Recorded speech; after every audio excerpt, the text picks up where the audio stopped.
पेश होते ही क्लियर हो गया कि ये पास नहीं हो सकता है। इसके पास करने के लिए 360 एमपीज की जरूरत है।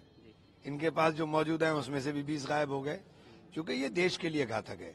आप संविधान की आत्मा के ऊपर चोट कर रहे हो, आप संघीय ढांचा को तोड़ना चाहते हो, आप उस फेडरल स्ट्रक्चर को पूरी तरीके से तबाह करने की बिल लेकर आए हो, जो संभव ही नहीं है। आप बताइए, चुनाव 5 साल के कह रहे हैं कि हम खर्चा कम करेंगे। आप चुनाव 5 साल के अंदर कह रहे हो कि 5 साल में फिक्स चुनाव होंगे, बीच में कोई अगर असेंबली टूटती है तो वो चुनाव उस अवधि के लिए होंगे, यानी 1.5 साल बचा है तो 1.5 साल के लिए, 2 साल बचा है तो 2 साल के लिए। उस खर्च का कौन जिम्मेदार होगा? और दूसरी बात, जो छोटे छोटे दल है वो सारे के सारे आप समाप्त करने की तैयारी कर रहे हो।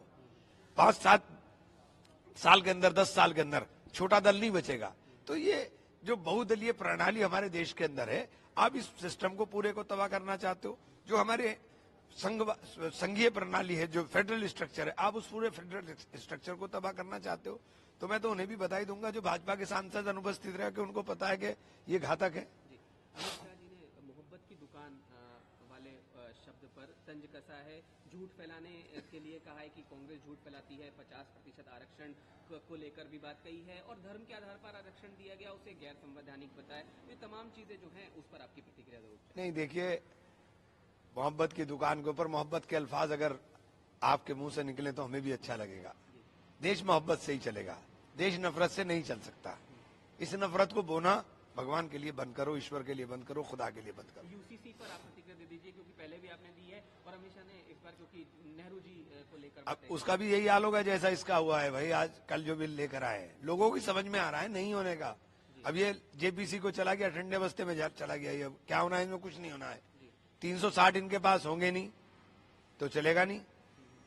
संविधान की प्रति लहराने वाले मामले पर भी उन्होंने बोला कि हाल ही के जो चुनाव हुए उसमें संविधान की प्रति लहराई गई और नहीं लहराई गई। ये तमाम कल उन्होंने एक बहुत आपत्तिजनक बात कही कि बार बार, इतनी बार अगर अम्बेडकर का नाम लेते हैं, अगर इतनी बार भगवान का नाम ले लिया तो 7 लोग के अंदर, तो आप जो जिसकी आस्था है, आप उसकी आस्था के ऊपर चोट मत करें।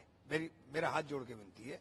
अम्बेडकर जी ने देश के अंदर रहने वाले शोषितों को, वंचितों को अधिकार देने का काम किया। अम्बेडकर जी ने एक सुरक्षा कवच संविधान के रूप में देने का काम किया उन लोगों को जिन लोगों ने सदियों तक गुलामी की जंजीरों को अंदर जकड़ के रहा है। तो आप उनकी आस्था पर चोट ना करें। एक चीज बस, उन्होंने कहा कि संविधान का 42वां संशोधन उस समय हुआ जब इंदिरा गांधी प्रधानमंत्री थी, लोकसभा और राज्यसभा का कार्यकाल 6 साल तक बढ़ा दिया गया। उन्होंने ऐसा इसलिए किया क्योंकि चुनाव समय पर होते तो वे हार जाते, और ऐसी तमाम बातें कही है।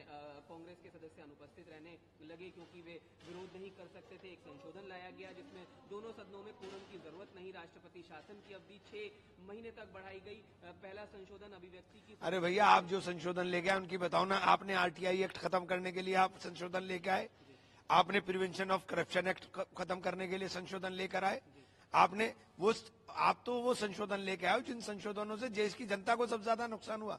ये तो पॉलिटिकल सिस्टम को सुधारने के थे, लेकिन आपने तो सीधे के सीधे उन पर चोट कर दी।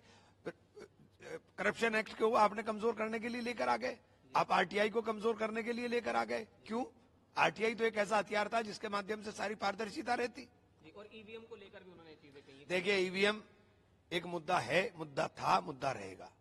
ईवीएम से अगर हम सारे के सारी सीट भी जीत जाएं तो भी हम ईवीएम पे विश्वास नहीं करेंगे। आखिर बार यूपी को लेकर है, योगी आदित्यनाथ ने प्रियंका गांधी पर निशाना साधा है। इजराइल में 5600 से अधिक युवा जो है, ये हमारे लिए शर्म की बात है कि हमारे युवा गोलियों की बौछारों में और बंदूकों की छाव में काम करने के लिए आप भेज रहे हैं। ये हमारे लिए शर्म की बात है, ये उपलब्धि नहीं है। ये शर्म की बात है कि हम अपने युवाओं को ऐसी जगह धकेलने का काम कर रहे हैं जहां गोलियां चल रही हैं, जहां युद्ध का मैदान चल रहा है। युद्ध के मैदान में अपने युवाओं को भेज करके और बिना मतलब ये भी उपलब्धि बताना कि हमने भेजा है, तो मैं समझता हूं ये शर्म की बात है, उपलब्धि नहीं है।